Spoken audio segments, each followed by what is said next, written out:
This is how bad things have gotten for Juventus as they enter their final Champions League game of the 2022-23.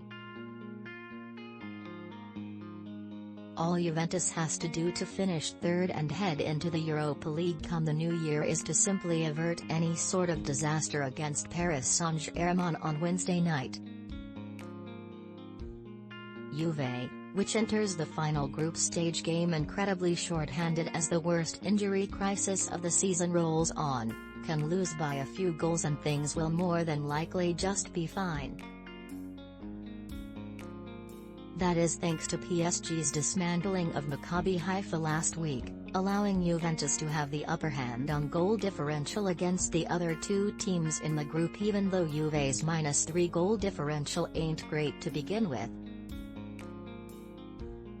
So, basically, the mindset for Max Allegri's squad is to not screw up too much.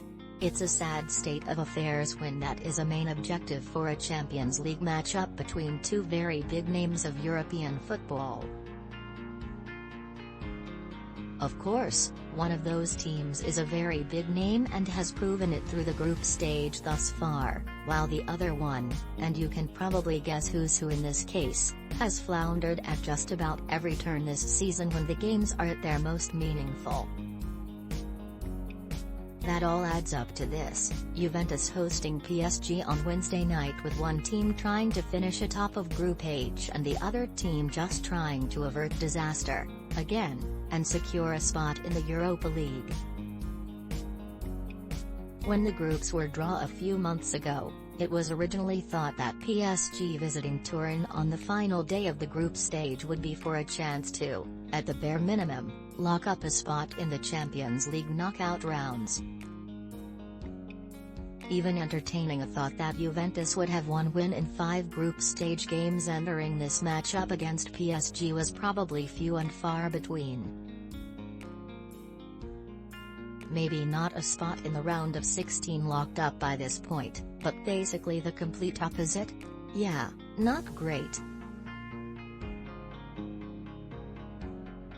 But this is the bet that Allegri has made, and now Juventus will have to live in it with, in all likelihood, some new Europa League-themed sheets on it.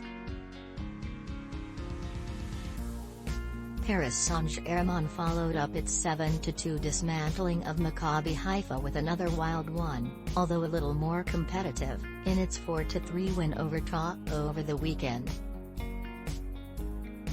In said win, Neymar scored, Lionel Messi scored, Kylian Mbappe scored, and the French Giants' strengths were very much on display for pretty much everybody to see as they look to try and finish off the Champions League group stage unbeaten.